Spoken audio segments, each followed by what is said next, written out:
국회 파행 장기화 속의 여야는 5.18 광주 민주화운동 추념식을 앞두고 망언 징계에 대해서도 신경전을 벌이고 있습니다. 더불어민주당은 징계에 대한 마무리와 재발 방지 약속을 자유한국당에 요구했고, 자유한국당은 황교안 대표의 광주 방문 이후에 처리하겠다고 맞받았습니다.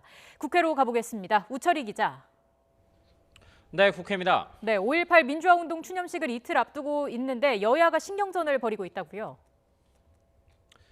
네, 자유한국당 김진태 또 김술래, 이종명 의원의 5.18 망언 논란에 대한 징계 문제가 재점화됐습니다. 한국당에서는 당 윤리위가 제명 처분을 내린 이종명 의원에 대한 제명 여부를 최종적으로 결정할 의원총회를 석 달 넘게 열지 않고 있습니다. 또 국회 차원의 징계 여부를 정하는 윤리특위는 자문 의견을 제시해야 하는 윤리심사자문위가 한국당 추천위원들의 사퇴로 파행돼서 징계 심사가 사실상 멈춘 상태입니다. 이와 관련해 포문을 연 건 민주당입니다. 이인영 원내대표는 한국당 황교안 대표의 결단이 필요하다면서 5.18 망언 징계를 매듭짓고 떳떳하게 광주를 찾아야 한다고 강조했습니다. 그러면서 이종명 의원 관련 의원총회 등 내부 징계와 국회 윤리특위 차원의 징계 절차 마무리 또 재발 방지를 위한 5.18 왜곡 처벌법 등을 마련해야 한다고 요구했습니다. 이와 함께 민주당 소속 윤리특위 위원들도 기자회견을 갖고 5.18 이전에 징계를 마치지 못해서 국민께 사과한다면서 한국당 추천 심사자문위원들의 교체를 통한 윤리특위 정상화도 촉구했습니다.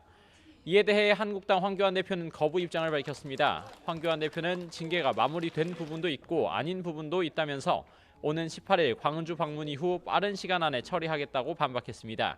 나경원 원내대표 역시 이종명 의원 관련 의원총회는 국회와 당내 상황으로 인해 열 수 없는 상황이라 조금 기다려달라면서 한국당은 5.18의 역사성을 인정하는 입장이라고 설명했습니다. 앞서 정의당 이정미 대표가 5.18과 관련해 한국당 황교안 대표에게 사이코패스 수준이라고 막말에 가까운 맹공을 퍼붓기도 했는데 5.18을 앞두고 정치권의 공방이 가열되는 모습입니다. 네, 이런 가운데 바른미래당 오신환 신임 원내대표는 취임 인사와 본격적인 당 수습에 나섰다고요. 네, 어제 선출된 바른미래당 오신환 원내대표는 취임 인사를 위해서 각 당 원내대표를 만나고 있습니다. 오신환 원내대표는 지금이 국회 파행의 출구 전략을 찾을 적기라면서 민주당이 패스트트랙 강행 처리를 사과하고 청와대가 1대1 회담 형식의 여야 5당 대표 만남을 고민해달라고 절충안을 제시했습니다. 또 자신이 공약했던 사보임의 정상화와 원내 지도부 구성에도 들어갔습니다. 검경 수사권 조정을 다루는 사법개혁특위에 임재훈 의원 대신 권은희 의원을 위원으로 선임하고 오신환 원내대표 본인과 교체됐던 최이배 의원 자리에는 당내 안철수계의 좌장격인 이태규 의원을 선임했습니다.